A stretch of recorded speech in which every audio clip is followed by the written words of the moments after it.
I swear on this sacred image to always respect the organization which, with this oath, I will become part of. I swear never to betray its principles and to carry out the orders that I am given. I swear, and may my flesh burn like the sacred image if ever I betray.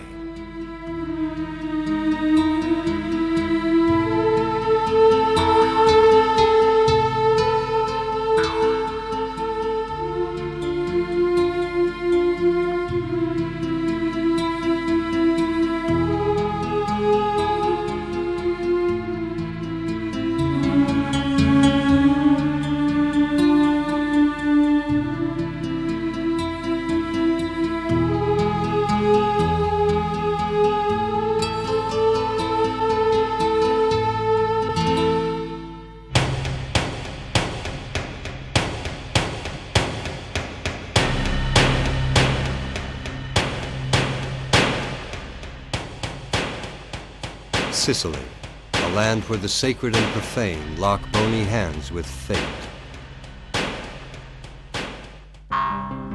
Sicily, ever isolated from the bodies of power that for centuries have ruled and exploited her.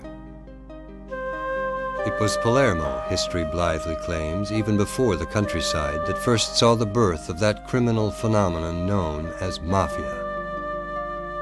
And this Palermo church, dedicated to the worship of St. Francis of Paola, is both its folk symbol and the traditional seat of its mysterious and much debated origins.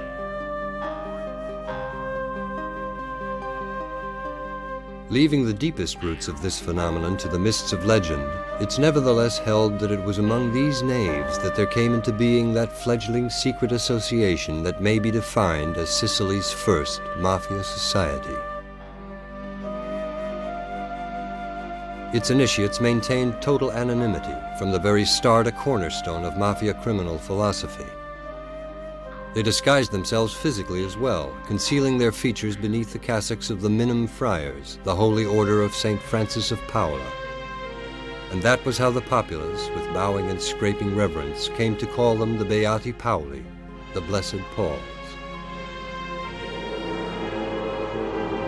That same period saw the appearance of numerous other secret sects, with much the same organizational setup as the Blessed Pauls, but only fragmentary information about them has sifted down to us over the centuries. In the beginning, the secret sects were called brotherhoods, and like that of the Blessed Pauls, whose swords and cross symbol we see here, they enforced their laws with violence. The observation of a long-ago boss of the Blessed Pauls is significant.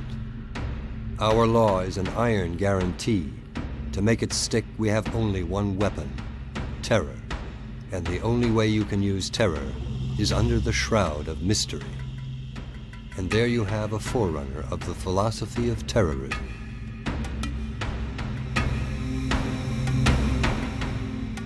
The brotherhoods purposely cloaked themselves with a false religious aura and preferred to meet in holy places because they were discreet, yet there were lots of them all over the island, like this Capuchin monk's catacomb in Palermo. Though now reduced to a macabre museum with an entrance fee, it's still a well-preserved example of the rendezvous of that era.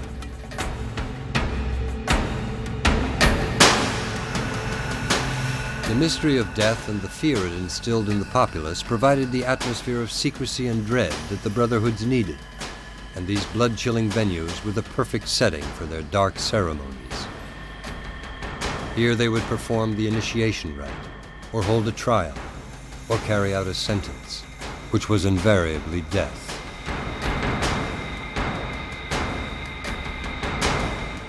It's reasonable to assume that in such places several brotherhoods merged over the course of time, evolving into that one organization that the populace came to define with what is now the best-known word in the Italian language, mafia.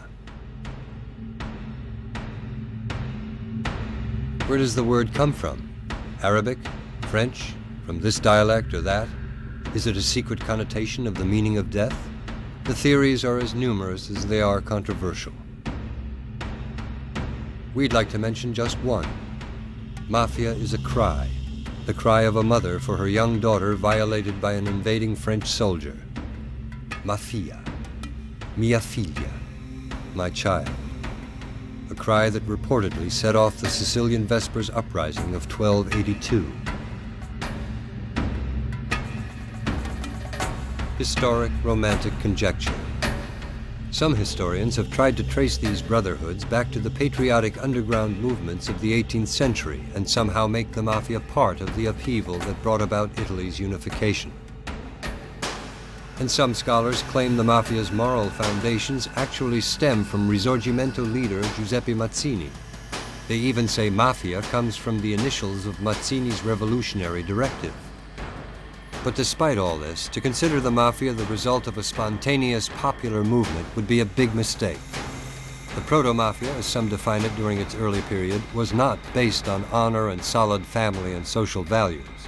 It was not imbued with religious fervor or aims of mutual assistance. The Mafia, from its very inception, has always been a criminal association. Or more correctly, an aggregate of criminal associations that are more or less interlinked depending on the convenience of the moment. And to attain the wealth and power they seek, they have all followed but a single path, that of delinquency, oppression, and violence. That's what the Mafia was, is, and always will be.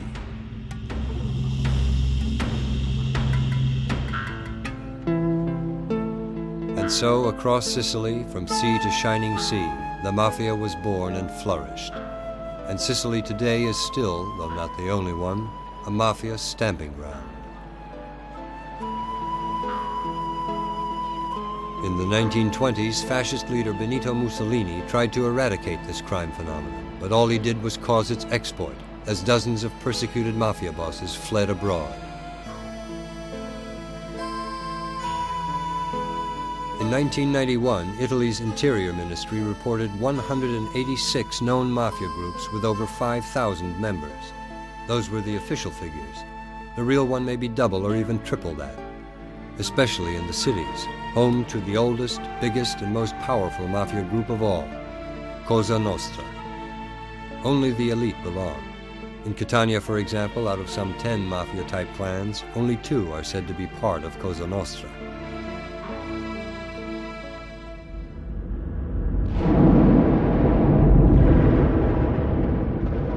Cosa Nostra's greatest international score ever was collaborating with the Allies on the World War II landing in Sicily. In 1940, American Cosa Nostra boss of bosses Lucky Luciano was summoned from his Clinton prison cell by government emissary Colonel Charles Poletti, along with other family dons, to a secret summit in Palisades, New Jersey. There, plans were set for cooperation between the Mafia and the U.S. Army. For the mob, it was one hell of a deal, for they knew that by helping the government, they could expect protection and major gains in return, both immediate and in the future. The man charged with getting Sicily's clans involved in the project, clans that had only seemingly been crushed by fascist repression, was Vito Genovese. Luciano's second-in-command, Genovese had fled to Italy to avoid prosecution for murder. It was he who gained the trust of the island's family bosses and sealed the pact between American and Sicilian mafias and the U.S. armed forces.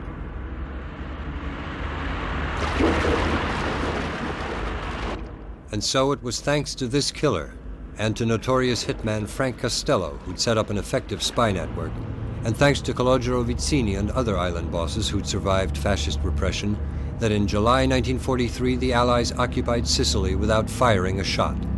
Cosa Nostra rode the Trojan horse of U.S. protection right into the heart of Italy's government system, the first step toward penetrating all of Europe. For patriotic merit, Lucky Luciano was released and extradited to Italy, and men like Genco Russo, Calogero Vizzini, and other bosses were elevated to public office. Cosa Nostra took over Sicily. 1943 saw the birth of a separatist movement that sought to make Sicily a U.S. territory. Hoping to profit by this, the Mafia gave it support. The populace opposed it, and the Mafia answered back. On May 1st, 1947, Salvatore Giuliano, a Mafia killer later betrayed and rubbed out by his own, led a squad to a hilltop near Palermo called Portella delle Ginestre. There they opened fire on a crowd of peasants. It was a massacre. The Mafia's lifeblood is death. For a decade, the Mafia flaunted its contempt for law and order, but violence also erupted within its own ranks. So the American and Sicilian dons called a summit to calm the waters. The Palms Hotel in Palermo. Here, on October 10, 1957, the most powerful criminals from two hemispheres sat down for a powwow. The Italian delegation was led by Lucky Luciano, the Americans by Giuseppe Bonanno, known as Joe Bananas, and Carmine Galante. In concert, they laid down the ground rules that for years regulated Cosa Nostra policy and strategy, and maybe still do.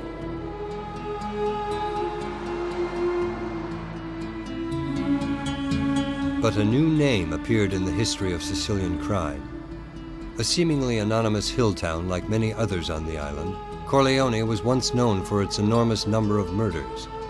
Today it's sadly notorious as the hometown of what may be the last true boss of Sicily's Cosa Nostra.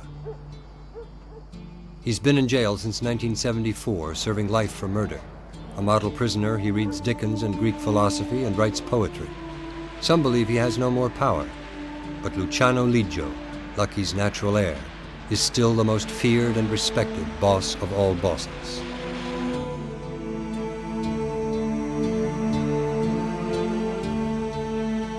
He didn't set up the World Drug Network.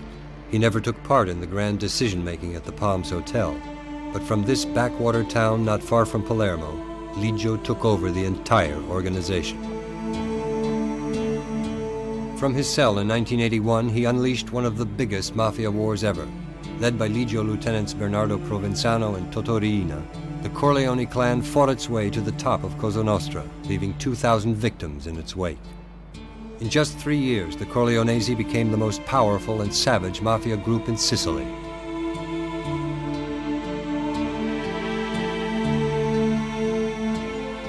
But the crime world changes rapidly, and mounting arrests, defections, repenters, and even deaths have forced this dominant mafia group to curb its development. Its international supremacy is consequently being challenged by other emerging Italian groups and by other mafias, the South American cartels, the Chinese triads, the East European syndicates, especially the Russian one, and now also the Japanese Yakuza.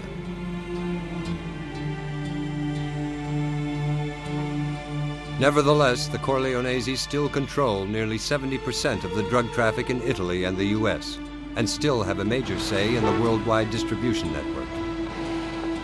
They handle a cash turnover estimated at billions of dollars yearly.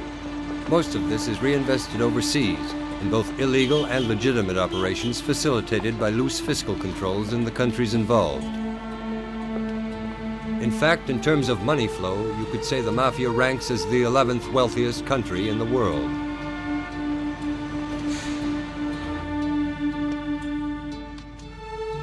For the Italian Mafia, and for mafias everywhere, illicit drug trafficking has become the indispensable economic foundation on which their existence is built. Without the drug trade, hardly any criminal organization could survive.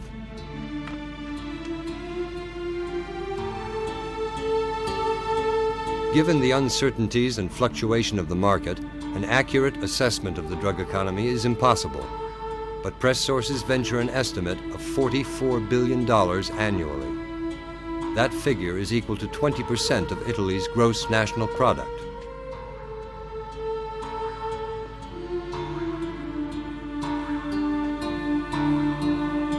However, to label all Italian organized crime as mafia is wrong. Italy has various mafia-type organizations that can't be defined as mafia in the strict sense of the word. The most accurate data on these mainly regional groups can be culled from law enforcement arrest records. In Campania, for instance, the region whose capital is Naples, 70% of arrests for mafia-type crimes can be traced to the new organized Camorra, the most powerful syndicate on the mainland. The remaining 30% can be linked to a second group known as the New Family. Born from a violent split-up of the new organized Camorra, it's now fighting the older group for territorial control.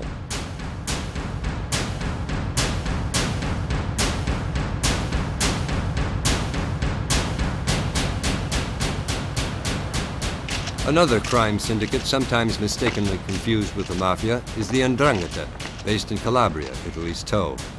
Again, according to police records, 80% of the region's Mafia-type crimes can be traced to this organization. An Interior Ministry study puts the 'Ndrangheta's strength at 142 groups with more than 5,000 members.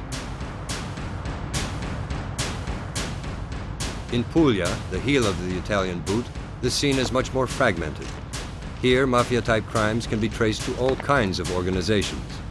The Nuova Camorra Pugliese, the Sacra Corona Unita, the Nuova Camorra Salentina, the Nuova Famiglia Salentina Libera Leccese, and other groups.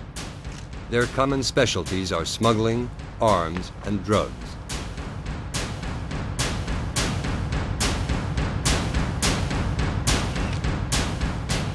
All the organizations we've mentioned, including the Sicilian ones, also operate nationally in conjunction with local gangs, and practically all are involved in drug trafficking.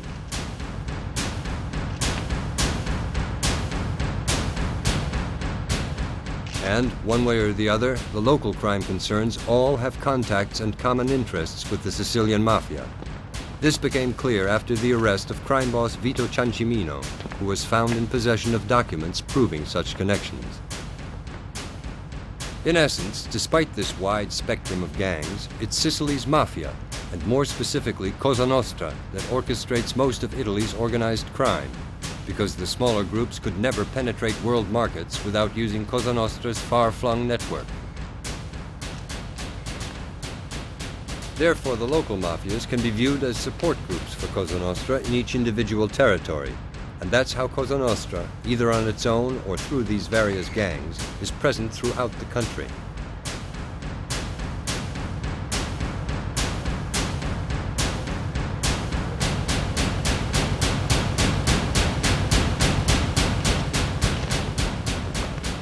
Law enforcement's battle with this phenomenon is energetic and unrelenting, but often thwarted by laws that provide perhaps too many guarantees without recognizing that the Mafia's strength comes from just that, legislative weakness in the face of its own ironclad code.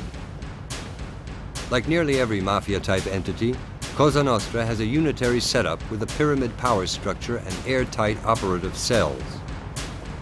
At the base of the pyramid are the families, which normally take their name from the territory they control. The family members, called men of honor, are divided into groups of 10 individuals, each headed by a capodecima, or boss of 10. A family is run by a capofamiglia, or family head, who has a deputy and one or more advisors called consiglieri. 3 or more families are represented by capimandamento, or district chiefs, who form a commission, or cupola. This, in turn, is headed by the capocommissione, or commission boss. This personage has undisputed decision-making powers. The penalty for upsetting this order in any way is death, and that is the real strength of the Mafia.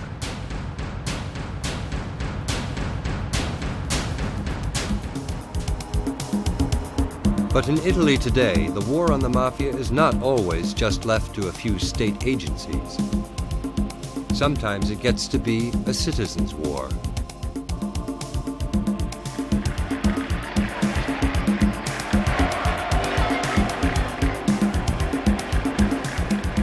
People are starting to realize that organized crime is strangling the economy, disrupting production, and smothering initiative.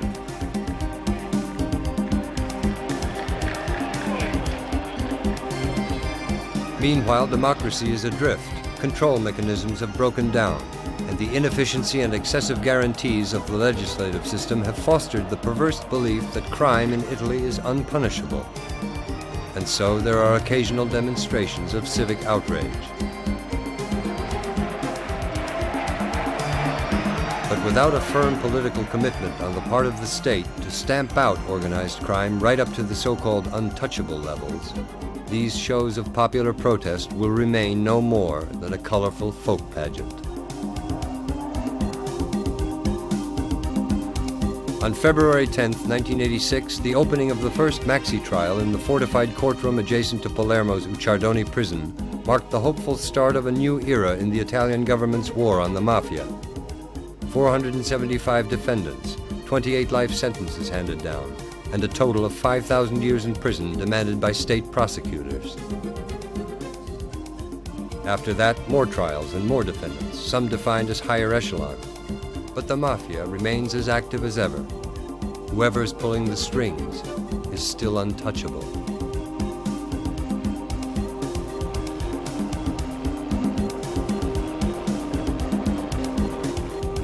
We say whoever's pulling because, despite the misinformation the mass media would sometimes have us swallow, the Mafia and other Italian organizations of that ilk are no longer the stereotypes of old. Small-town clans in the harsh Sicilian hills or up in the Aspromonte mountains of Calabria.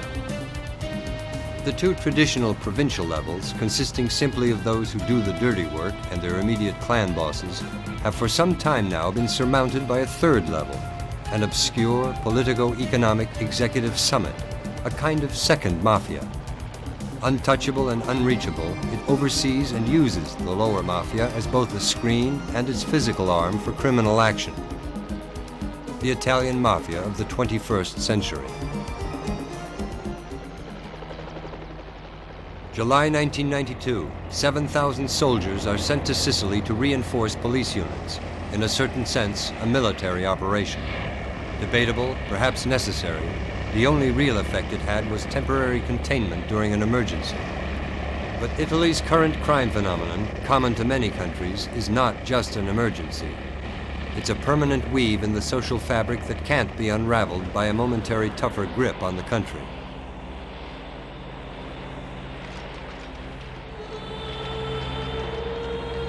The third crime level is deeply embedded within the establishment and has international connections everywhere. Many high-ranked repenters, like former hitman Tommaso Buscetta, have confirmed this. Buscetta brings to mind Joe Valachi, the man who back in 1963 on live U.S. television first revealed the existence of this third transnational level. And it's a level that can't be attacked by an army, because thanks to the infected segment of the establishment, it may already be part of it.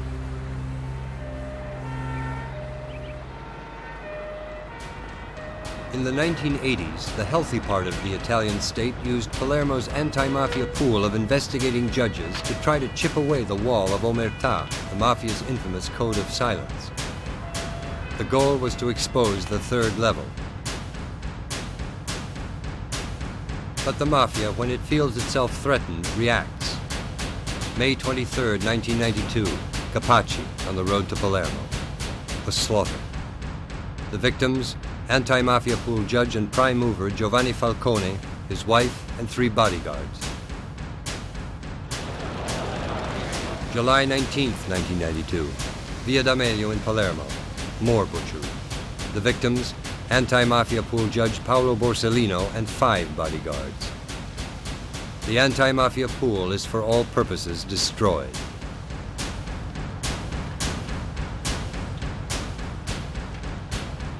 Two massacres that we've taken not only as an emblem of mafia ferocity, but also as a memorial to thousands of victims of similar barbarity.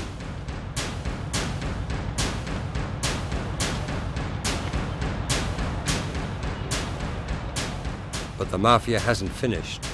It lashes out again, this time with a series of attacks evidently meant to send a message as well as to intimidate. 1993 will long be remembered as a year of terrorist hell. On May 14th, a car bomb explodes in Rome in Via Fauro, leaving 22 injured. Investigators point to journalist and popular talk show host Maurizio Costanzo as the intended victim. But nothing is said about the fact that Carmelo Canale, a close collaborator of Judge Borsellino and perhaps in possession of anti-mafia pool secrets, lives in the same place. On May 27th, a car bomb goes off in Via dei Georgofili in Florence, right near the famous Uffizi Gallery. It kills 5 people.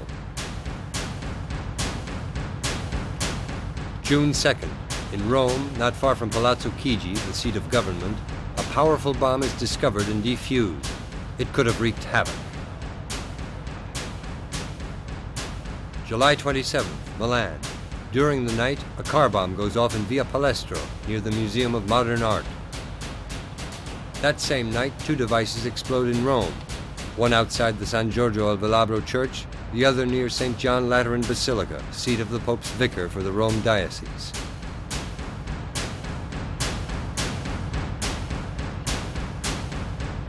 The Mafia's message is only too clear, that it has the ability, but even worse, the criminal right, to strike at any person or institution opposing it, and not even Italian culture and the Catholic Church itself are immune.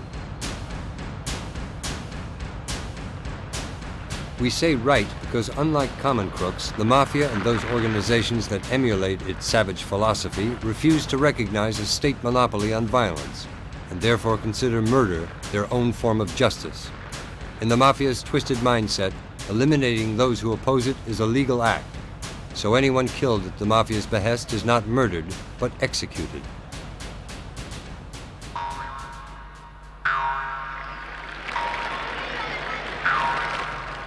Perhaps the best setting for closing our discussion of the Italian Mafia would be the funerals of Judges Falcone and Borsellino. Huge crowds attended. It was Palermo. It was Sicily. It was all of Italy paying homage to the 2 victims. And its cry of grief was an anguished rejection of the mark of infamy that brands every Sicilian, every Italian as Mafia.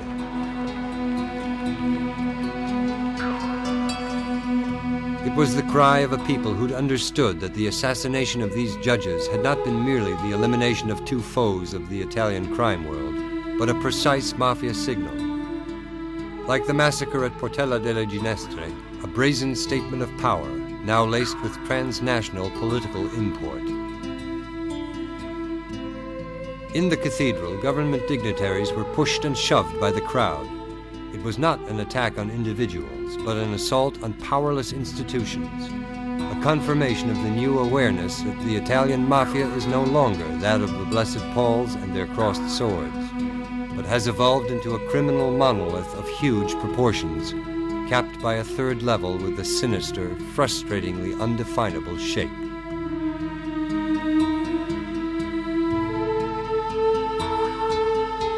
Cosa Nostra means our affair, but today our is not just Italian. Today it's a planetary, borderless plague that can only be stamped out through international cooperation and political will.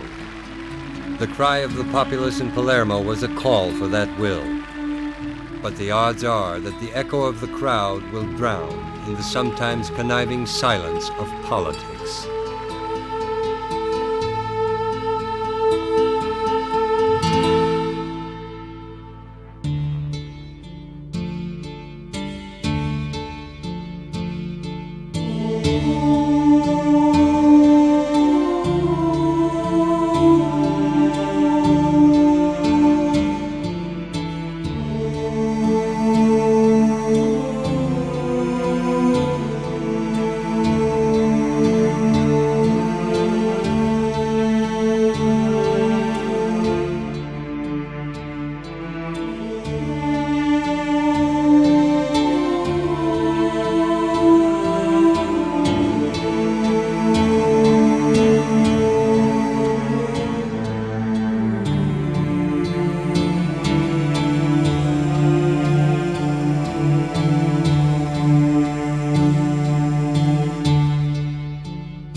I swear on the sacred image to always respect the organization which with this oath I will become part of. I swear never to betray its principles and to carry out the orders that I am given. I swear, and may my flesh burn like the sacred image if ever I betray.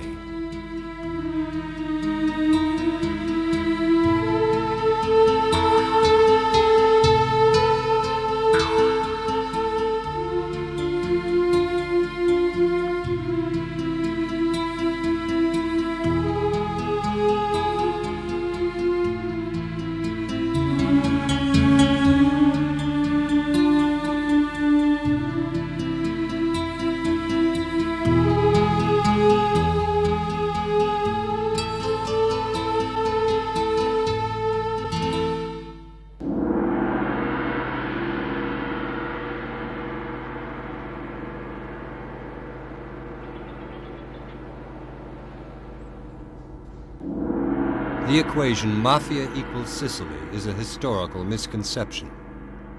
The Far East has had crime associations similar to the Italian Mafia for centuries. In fact, they can be considered the oldest associations in the world.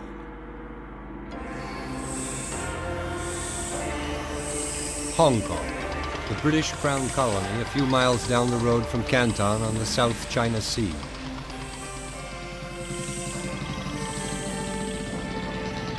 Hong Kong, a minute western splinter embedded in the heart of the Orient.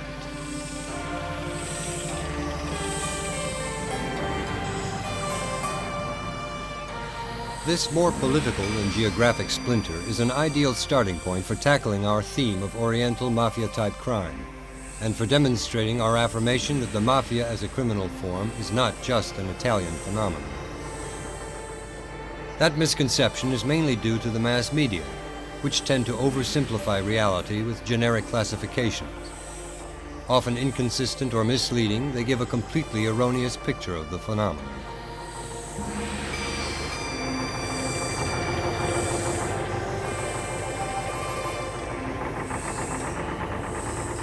Due both to its peculiar geographic position and to its political and economic status, Hong Kong, almost more water than land, has long been the perfect base for crime syndicates operating internationally.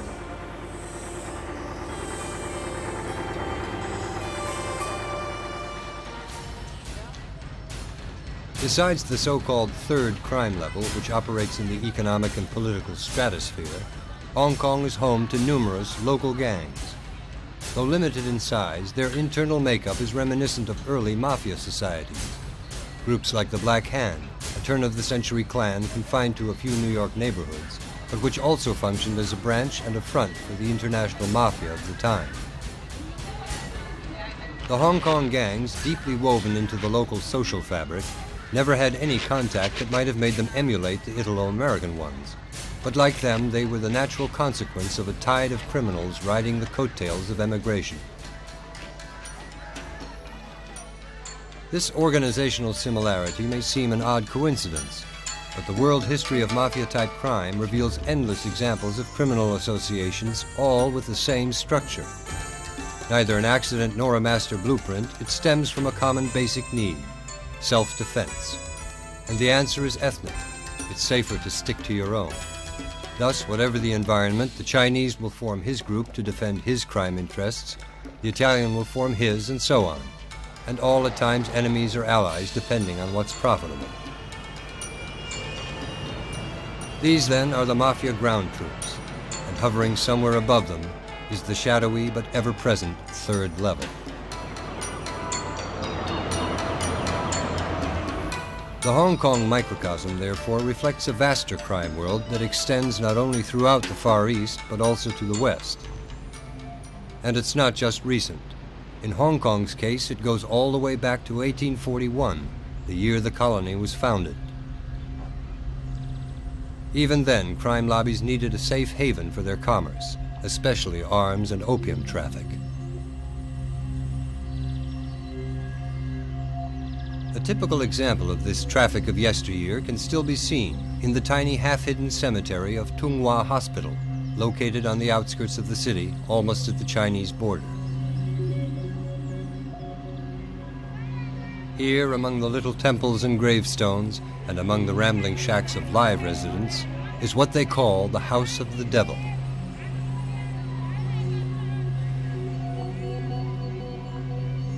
Inside this ancient, almost crumbling building are about 100 coffins from the mid-19th century, the first tools of the arms and drug trade.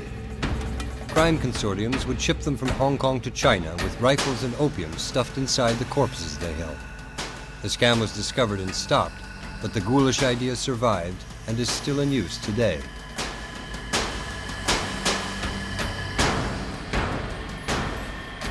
Miami Airport. A casket flown in from South America is opened for inspection. The body is found to contain 5 kilos of cocaine base. The U.S. market value, $300,000. Nothing has changed since those days of the House of the Devil. Now as then, drugs are also used widely as barter for weapons. The only thing different is the type of merchandise.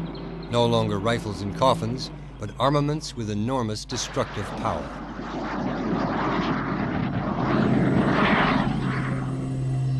The mafias conceal their drugs in infinite ways.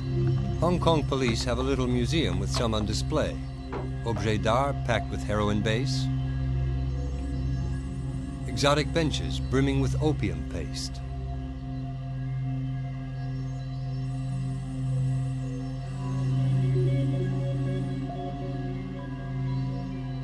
Weird-style shoes chock full of drugs.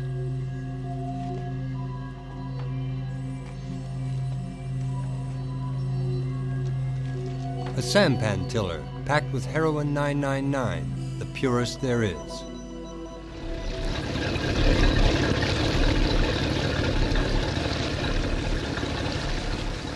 Hong Kong can also be considered the Oriental Mafia's #1 launchpad toward the west. The entire city and new territories, which extend to the banks of the Chun River, can be viewed as one huge port that's practically an obligatory transit point for heroin traffic headed west. Traffic that a European Parliament report has valued at more than $12 billion annually, and 50% of it is thought to be in the hands of the Oriental mobs of Hong Kong and Macau. To combat the almost total control that local mafias, and particularly the Chinese triads, have over both illicit and legal traffic, Hong Kong boasts one of the finest police forces in the world. Inspections are mainly aimed at shipping from so-called high-risk countries: China, Thailand, the Philippines, Indonesia, and Vietnam. Finding a heroin stash in the myriad nooks and crannies of a large freighter is next to impossible, and most positive results, as in this case, come from tip-offs by the drug runners themselves, who are willing to sacrifice part of their shipments as long as the target is the one they choose. The enormous profit margin, reportedly 2,000 to 1 on heroin, enables the mafias to absorb a few losses without blinking an eye. In case of a bust, Hong Kong law requires on-the-spot analysis to verify the nature of the substance. Only then can police confiscate the drug and make arrests. Hong Kong dealers don't risk the death penalty, as in Thailand, but they do face up to life in prison and up to $5 million in fines.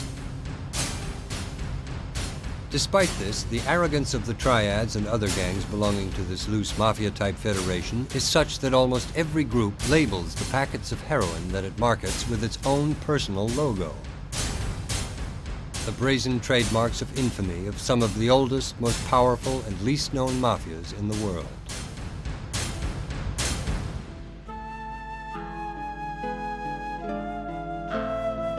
The banks that operate in various Asian countries, facilitated by loose fiscal regulations, have become the treasure stores of the triads and other mafias that work these territories. These other mafias include both the U.S. and Sicilian Cosa Nostras. But the syndicates best at laundering dirty money in Asia are the Wuxing, the 14K, started by the Kuomintang in the 40s to finance their anti-communist war, the Sun Yian, the Lung Yin Shea, and the Great Circle Triad, said to be comprised of ex-Red Guards who fled China after the Cultural Revolution. According to informative reports, the funds recycled in Asia by organized crime, funds mainly from arms, drugs, construction rackets, prostitution, and gambling, amount to $5 billion annually. That's the official figure. The real one is surely much higher. The Mafia's third level, infesting almost every financial market on the globe, is uncontrolled and uncontrollable. The gateway to Bombay, gateway to the Orient. Beyond this arch, you enter one of the most complex countries in the world, India. A huge country with 1 billion inhabitants and a population growth of more than 20 million people a year.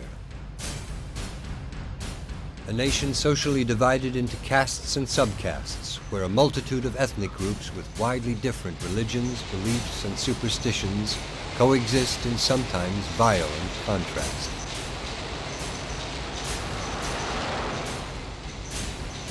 From the very beginning, this ethnic, social, and religious fragmentation, especially in the lower classes, gave birth to countless gangs and small local mafias, which staked out anything from tiny to vast territories.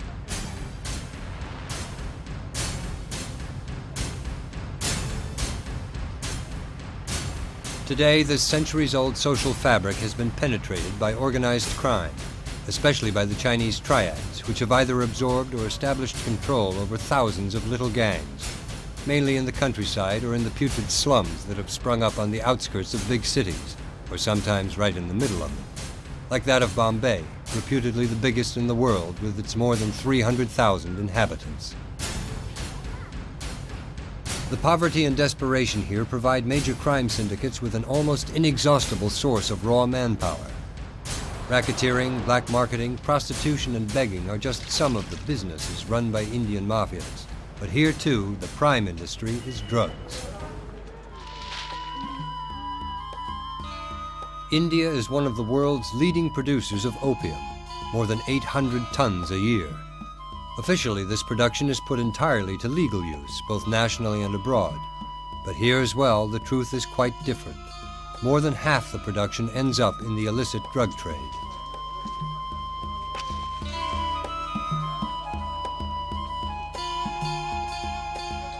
In major cities like Bombay, Calcutta, and Madras, where it's possible to obtain statistics, albeit approximate ones, the results show that 15% of the population uses drugs.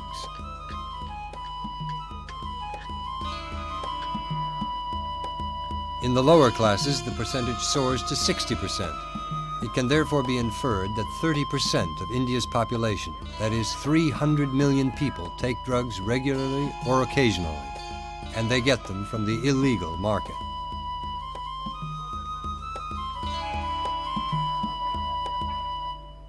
A monstrous market, for some odd reason ignored by the world's mass media.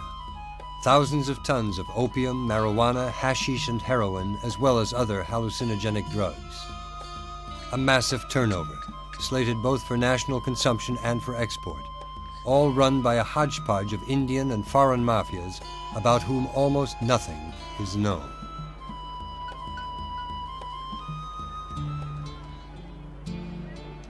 In India, perhaps more than anywhere else in the world, crime organizations base their strength primarily on poverty and despair. Press sources report that upwards of 50 million people here rely entirely on petty or serious crime to survive.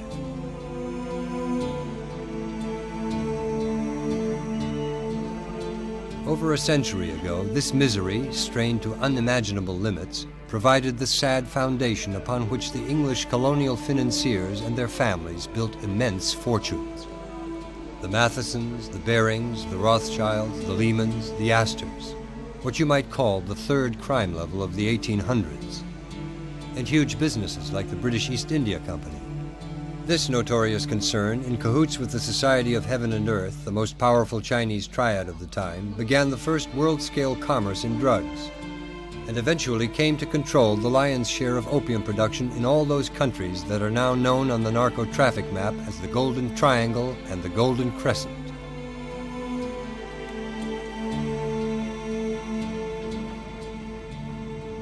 The Golden Triangle and the Golden Crescent are vast geographical areas that encompass a great number of nations. They stretch from China to India, from Iran to Afghanistan and Pakistan, and from Burma to Thailand and Laos. In these countries, the cultivation of opium poppies has been known since the time of Alexander the Great, 4 centuries before Christ. Later on, Marco Polo, in his 13th century travel diaries, wrote about the luxuriant poppy fields of Badakhshan, now Afghanistan. But in those days, the substance extracted from the flower was primarily for medicinal use.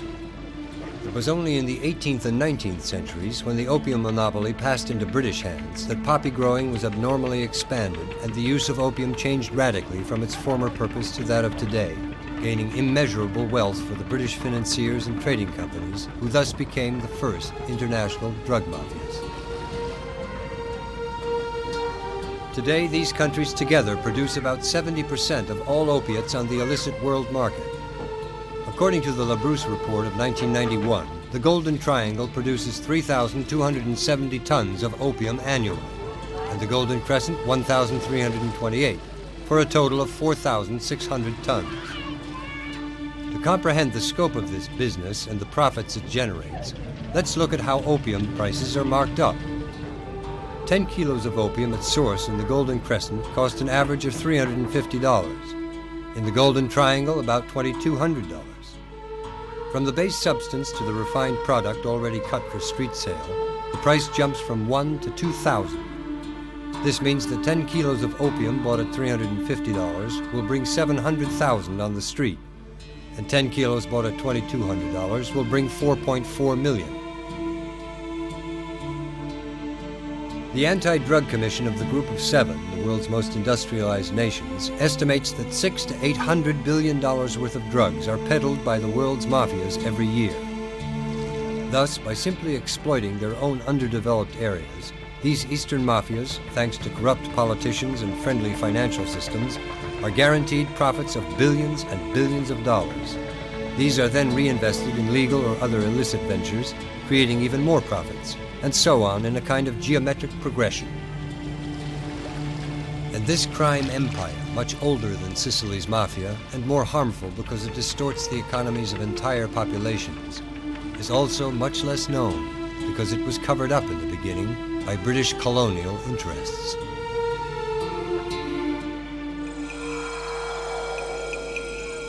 A similar crime empire has sprung up in the other hemisphere, the South American cartels. Other mafias, other drugs, but the common denominator remains, exploiting underdevelopment and corrupting large portions of the economic and political establishment.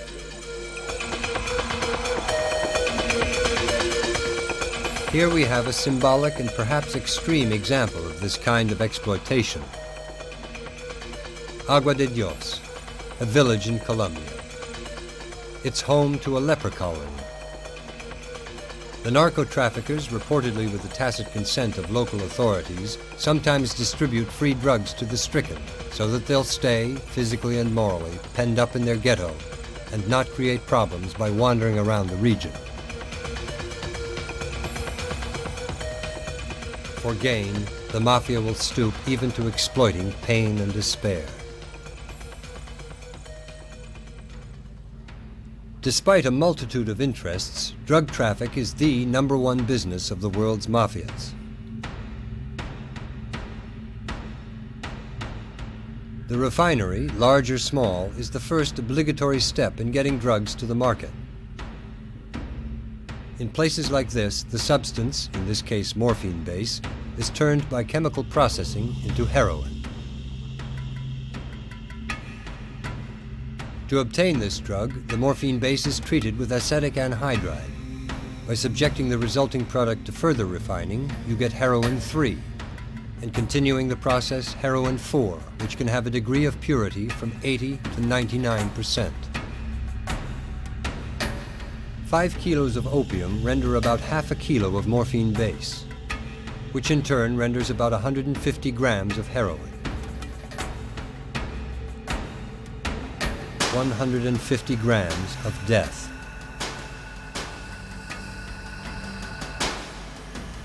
And this is the death that enriches the world's mafias, and that it seems nothing can stop.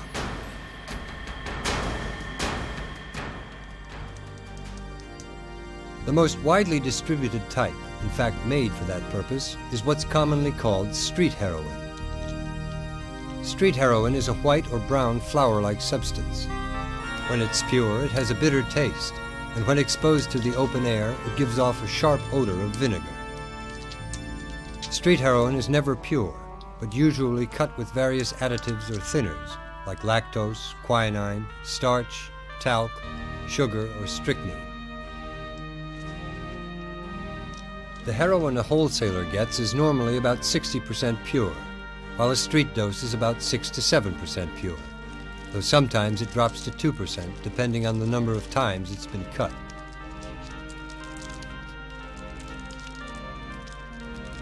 In cases of prolonged use, meaning true addiction to heroin, the addict presents a highly complex pathological picture in which it's not easy to distinguish the primary effects caused by the toxicity of the substance itself from the secondary ones deriving from the addict's condition.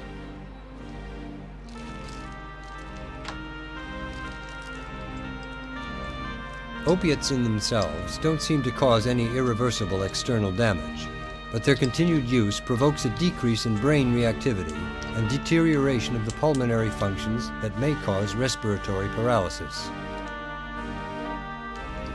Secondary disturbances, deriving mainly from taking the drug intravenously, can be extremely severe. The most frequent of these nowadays are viral hepatitis, endocarditis, and HIV, the AIDS virus, which is transmitted through use of infected hypodermic needles. One certainty in the addict's life is the inexorable progressive increase in his dosage, which is caused by physical dependence. This sets in after 1 or 2 weeks of daily use. From that point on, if the addict stops taking the drug, he enters a critical phase known as withdrawal. It's a serious and painful process, but never fatal. An overdose, on the other hand, is almost always irreversible. This happens when the addict consumes a quantity of pure substance greater than his organism can tolerate. Not even the most expert heroin addict can be sure of the degree of purity of the dose he's taking.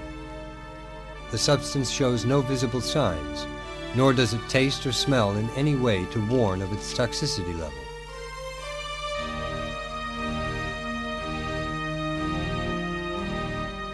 Heroin is a sly, stealthy killer that strikes without warning. Overdoses are not, however, always due to the excessive purity of a substance. More often than not, they're caused by dangerous and erroneous cutting of the drug, which has been done to raise the peddler's profit margin. One of the most dangerous diluting ingredients used is strychnine. There are also types of unrefined heroin, like black tar, which is smoked. Black tar's active ingredient level is much higher than found in traditional street heroin, thus making it much more difficult to tolerate, especially when the smoker is already weakened by addiction.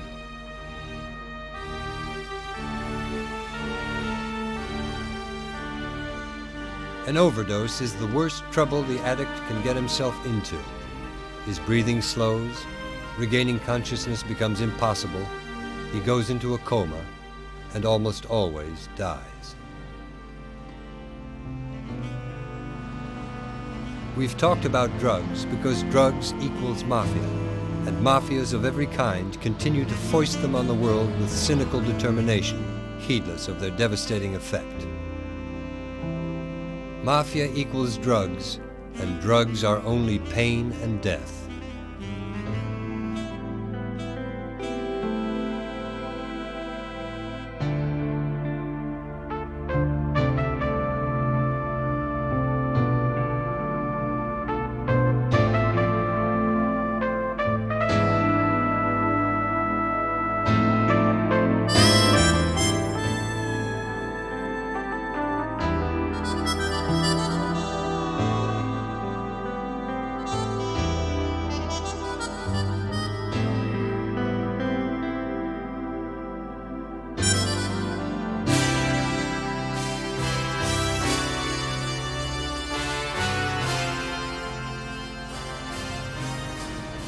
In their unsatiable quest for wealth, the the mafias flood the illicit world market with more than 5,000 tons of opium every year.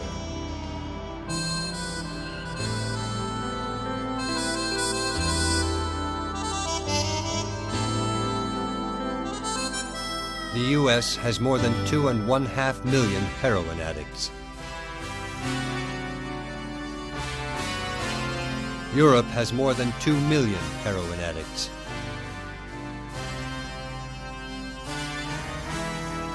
The Third World has more than 15 million heroin addicts.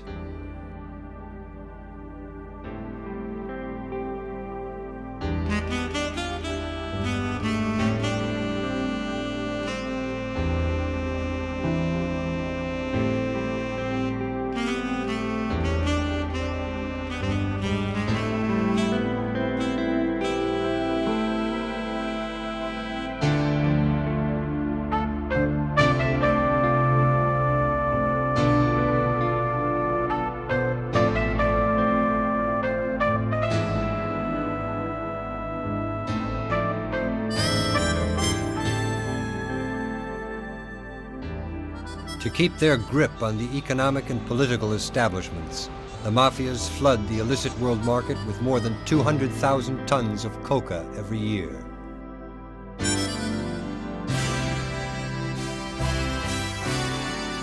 The U.S. has more than 7 million cocaine addicts.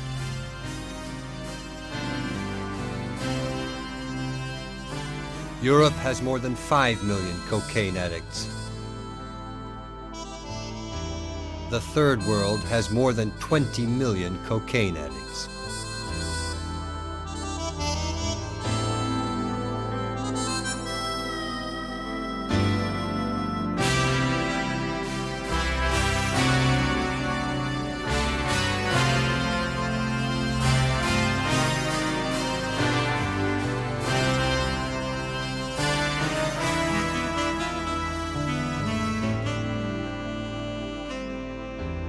In their lust for power, the mafias flood the illicit world market with over 100,000 tons of marijuana, hashish, and other plant-based drugs every year.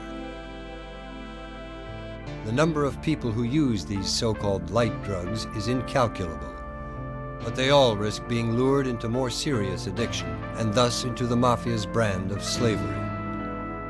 Mafia equals drugs, and drugs are only pain and death. And may that equation resound as a curse upon those whose greed has created this slavery.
I swear on this sacred image to always respect the organization which with this oath I will become part of. I swear never to betray its principles and to carry out the orders that I am given. I swear, and may my flesh burn like the sacred image if ever I betray.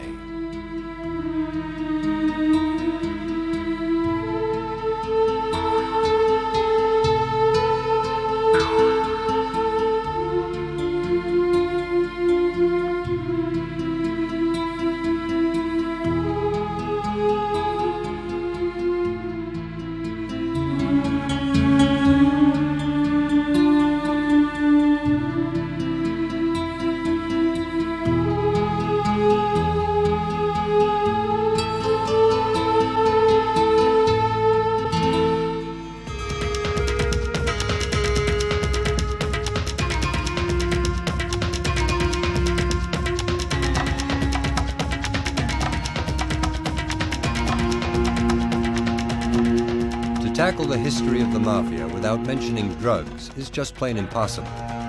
They're the economic cornerstone on which this crime phenomenon is based.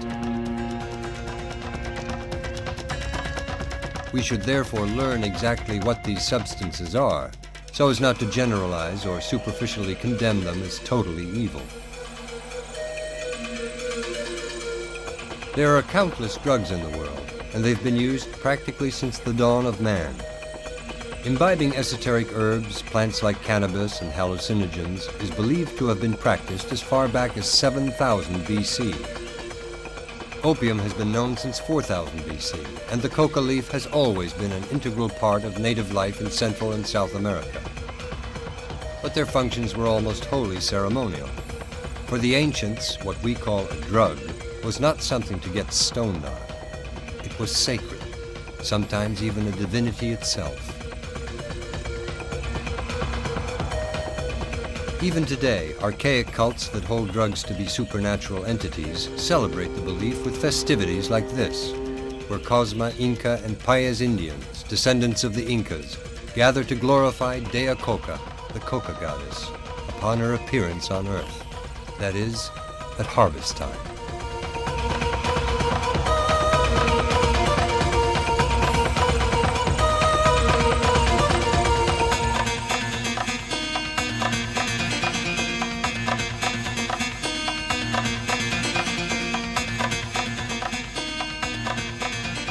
The centerpiece of this particular rite is the tiburijo, a mixture of dried coca leaves and other hallucinogenic plants which is burned by one of the celebrants.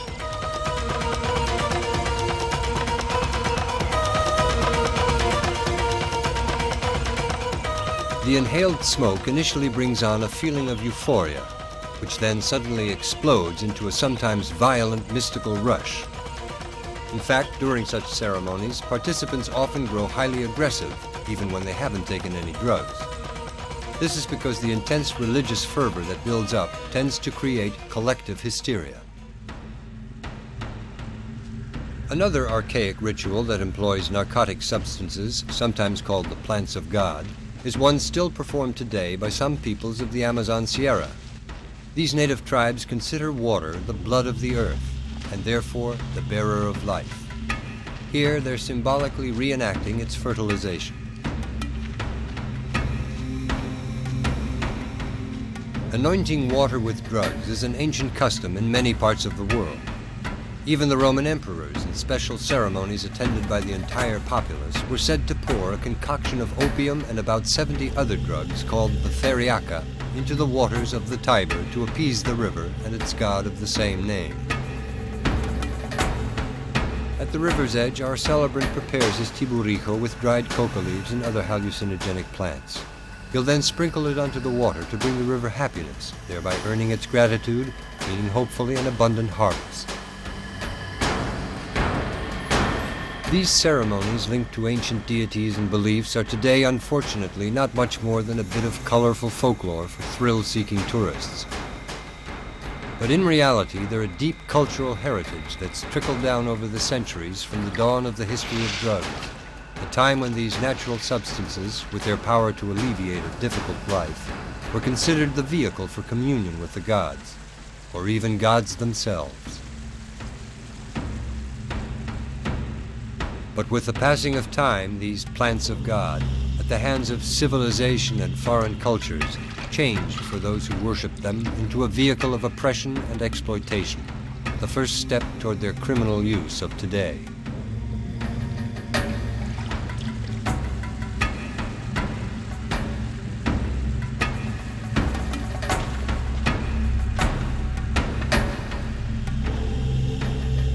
A glaring example of an early upheaval of religious drugs and the gods they represented was the 17th century rape of South America by the Spanish conquistadores. When they discovered the Montaña de Oro, the world's richest gold deposit at the time, they enslaved 120,000 Indians to mine it. And to boost their output, they forced them into continuous and excessive use of coca, even mixing it into the slaves' daily ration of cornmeal. Vast numbers died from this. Then as now, the plants of God were a moral and physical tool of coercion, used by criminals bent only on wealth and power.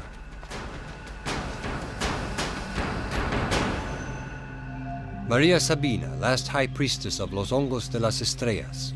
The mushrooms of the stars, as they're called in South America, are perhaps the oldest sacred drug on this continent, and maybe in the world.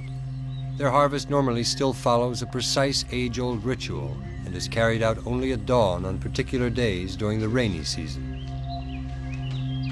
According to custom, the harvested mushrooms are not eaten immediately. They must first be consecrated with prayers and magic formulas.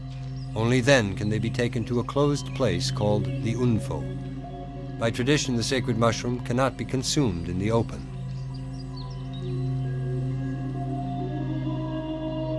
The Unfos are places of worship where the sacred and profane join in blasphemous union, and that's why the followers of the sacred mushroom sects use them to consume their very special drug.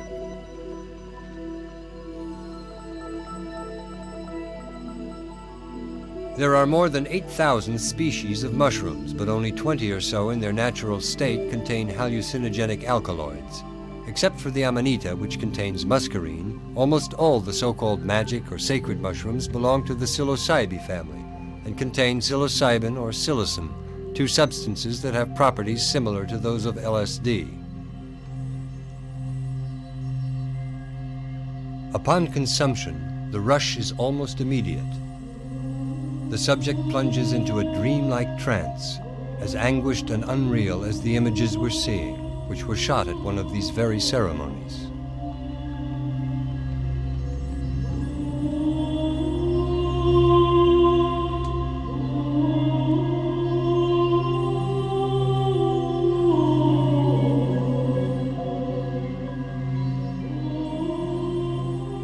But, like every other natural drug, the mushrooms of the stars have also fallen prey to crime. In fact, drug dealers have long been marketing white powders that they pass off as mushroom derivatives, but it's a scam.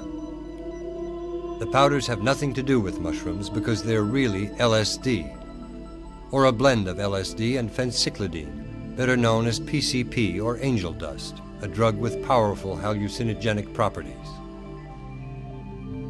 Sometimes the pushers, to make it look better, sell real mushrooms, but they're the common edible type that have simply been dried and then spiked with LSD or PCP. This swindle is widely practiced in the US and Canada. Thus, from a sacred drug with limited controllable effects, the mushrooms of the stars have been transformed by pushers into a practically uncontrollable synthetic drug that can cause real brain damage and sometimes become habit-forming.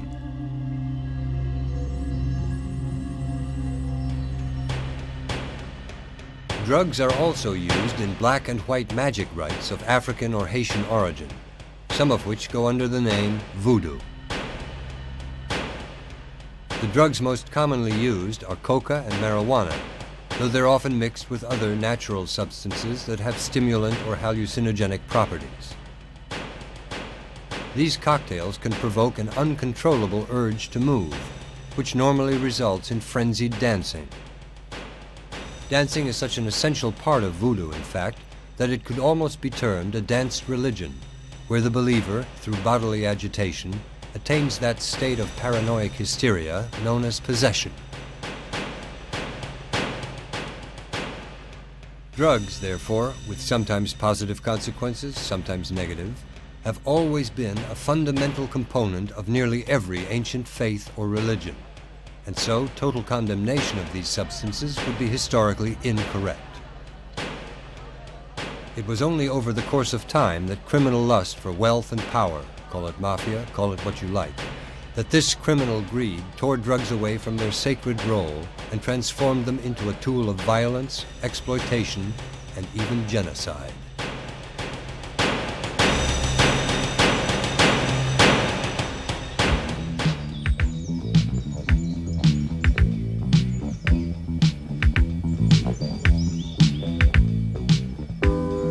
Santa Fe de Bogota, a large metropolis that we can take as typical of the way things are in South America today. The city of violent contrasts, where organized crime has muscled in on almost every sector of the economy, basing its power as always on the exploitation of the poverty-stricken masses.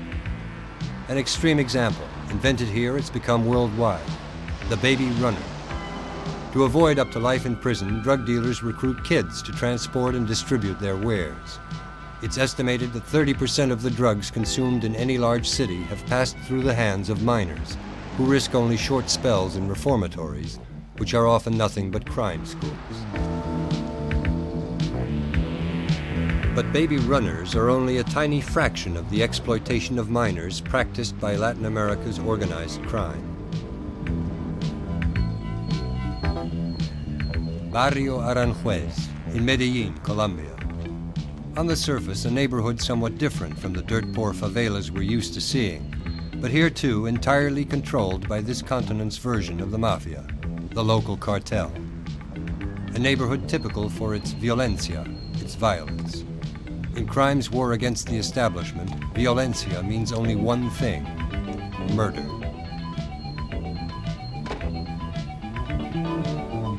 And, as in countless other barrios, here is where they recruit los niños sicarios, the baby killers. Like the baby runners, if arrested, los niños sicarios won't get life in prison or the death penalty. And so a killing, a whack as it's called in the crime world, ain't worth much. A man's life goes for $500 to $3,000, and it's sometimes paid off in cocaine. Drugs. Drugs have also become the paycheck for an endless army of desperate delinquents, be they big or small.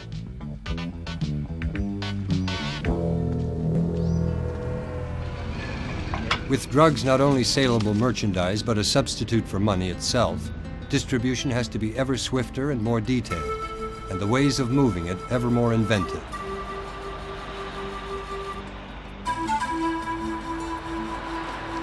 We're in one of the big open-air markets in Bogota, witnessing a bust. A load of cocaine base has been stashed in the belly of a fish. This system is used a good deal because the strong fish smell drowns out that of the drug, and also because fish large enough to conceal a shipment abound in rivers like the Amazon or the Magdalena, which flow through the heart of the areas where coca is produced and refined. And even if it's only small size, a load like this can be worth over $100,000.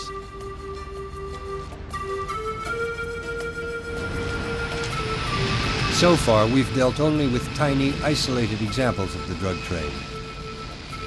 The big traffic moves on a totally different scale.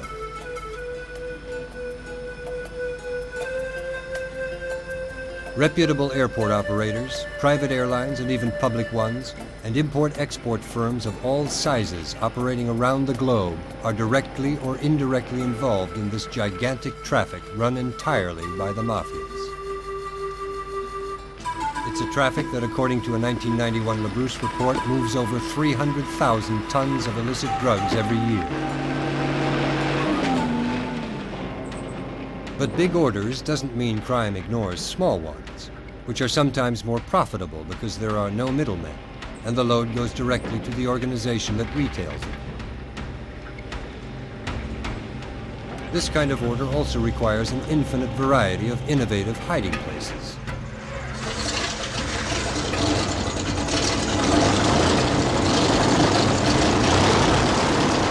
In this case, it's not a fish like we saw before.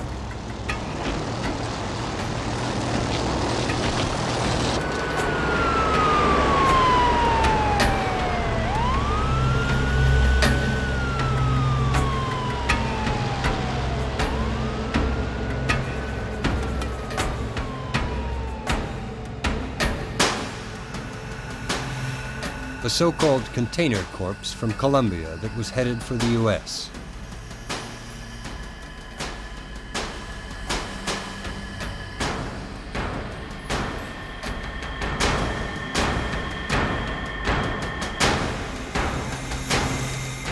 The body holds 20 kilos of cocaine base. Street value, $1 million.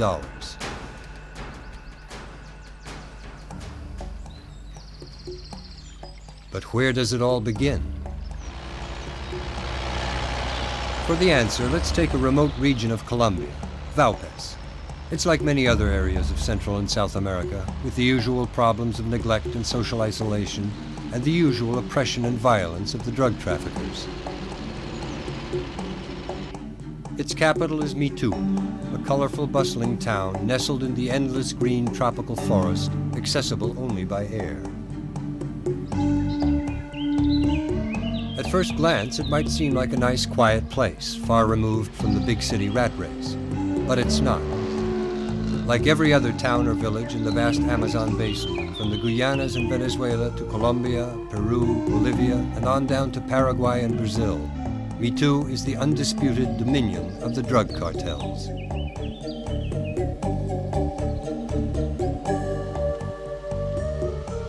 This is coca territory, and the South American mafias can't do without it, because coca is their lifeblood.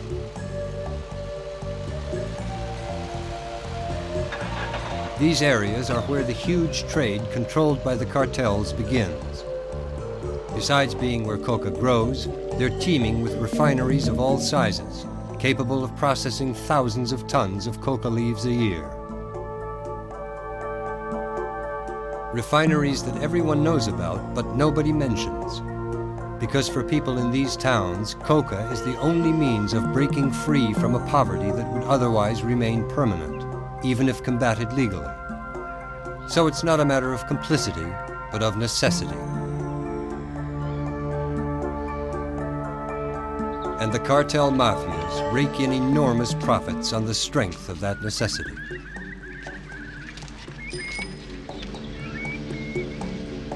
It's enough to think that the value of cocaine from the Amazon basin and the Andes Ridge, just on the U.S. market, is between $20 and $25 billion a year, and that the cartel's net profit, based on those figures, is somewhere between $2 and $6 billion.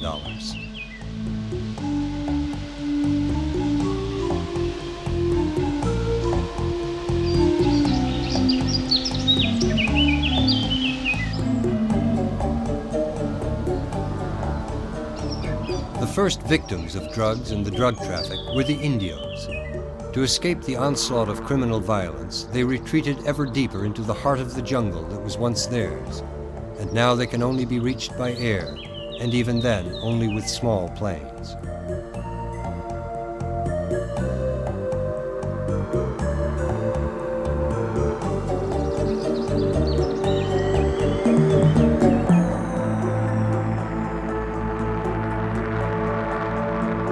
Let's take an example of this inward exodus.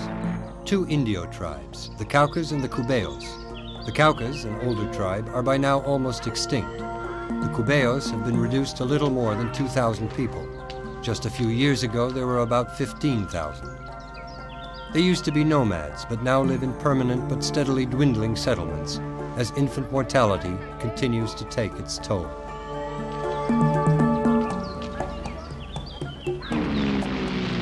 The only link these godforsaken souls have with the outside world is, as we said, the airplane, meaning the runway, if that's what you can call a bumpy stretch of grass that during the rainy season becomes a bog.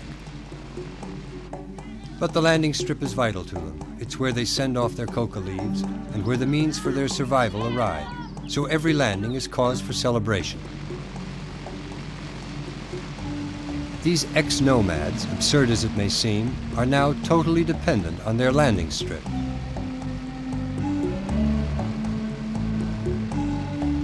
The U.S. Drug Enforcement Agency estimates that between known, rumored, and secret ones, there are about 100,000 such landing strips in South America.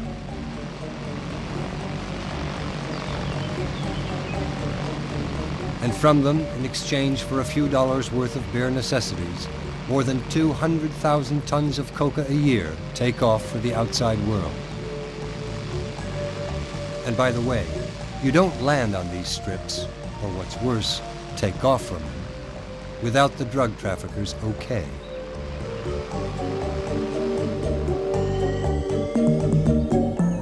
Our example, the Caucas and Cubeos, despite their fleeting and misleading appearance, are the face of millions.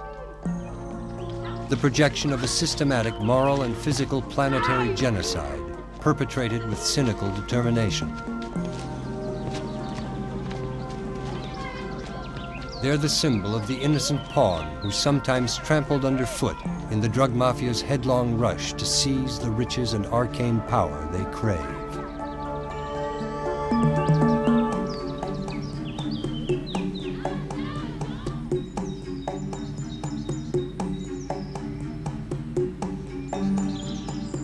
And here's the coca, no longer the goddess, but green gold, as the drug traffickers mockingly call it.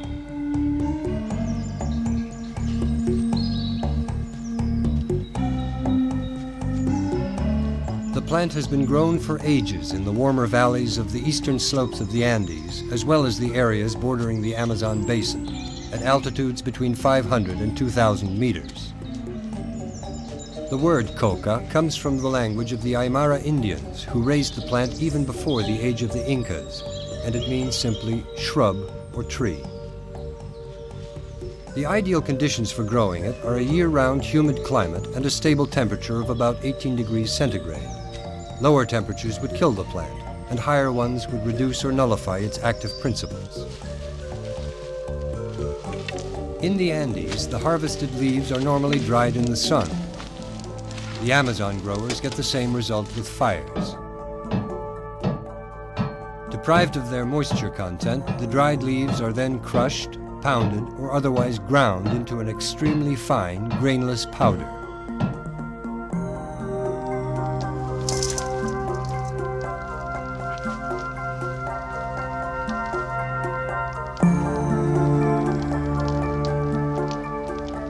To enhance the narcotic action of the cocaine content, the powder is often spiked with a little limestone or ash, the first natural additive to the drug.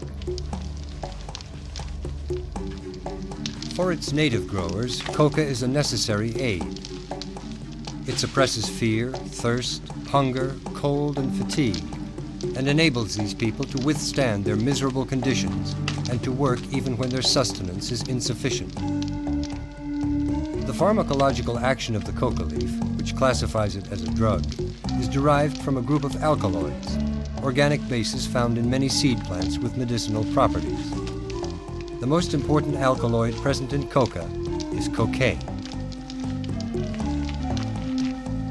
The indigenous populations of the Amazon basin and the Andean ridge all resort to frequent use of coca for what they consider its multiple therapeutic powers. Chewed, drunk as a tea, inhaled, or smoked, it has various applications in their primitive medicine. It cures skin problems and helps digestion and circulation, and all in harmony with the native concept of health and disease, where body and mind are a unit in search of equilibrium with the social and natural environment around them. Whether as a stimulant or a remedy, coca plays an important part in these people's everyday lives. In every social event, be it a birth, a wedding, a religious ceremony, or even a death, coca has a major function.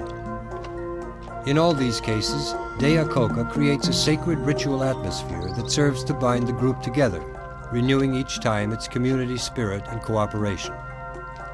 The coca leaf's contribution to this integration of the individual with his family and social group, and therefore his culture, makes it a true symbol of ethnic identity. For these people, the plant is sacred.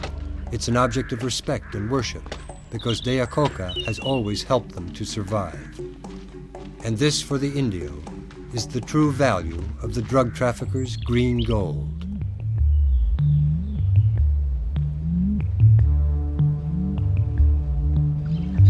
A world away from the Andes and the Amazon lies Asia.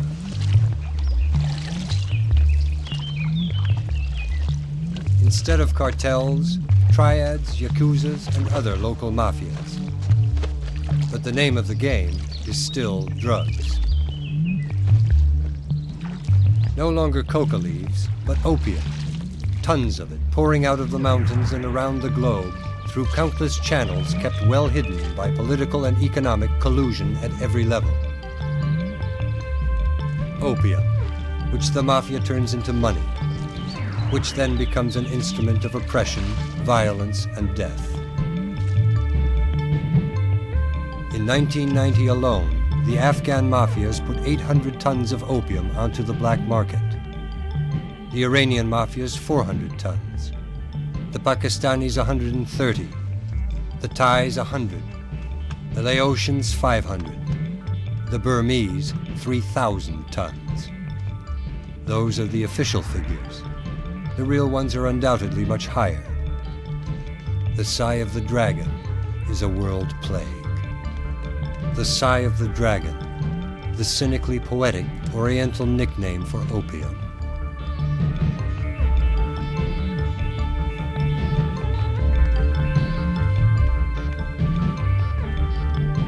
The Sigh of the Dragon may be referring to the dreamlike visions that taking the drug produces. The Sigh of the Dragon, perhaps meaning the dragon of hunger, misery, and neglect that holds the peoples of Asia in its vicious, unrelenting grip. The Sigh of the Dragon, where the dragon is that planetary crime system, sometimes rightly, sometimes wrongly, called Mafia. A sly, treacherous dragon that inexorably smothers, strangles, and kills.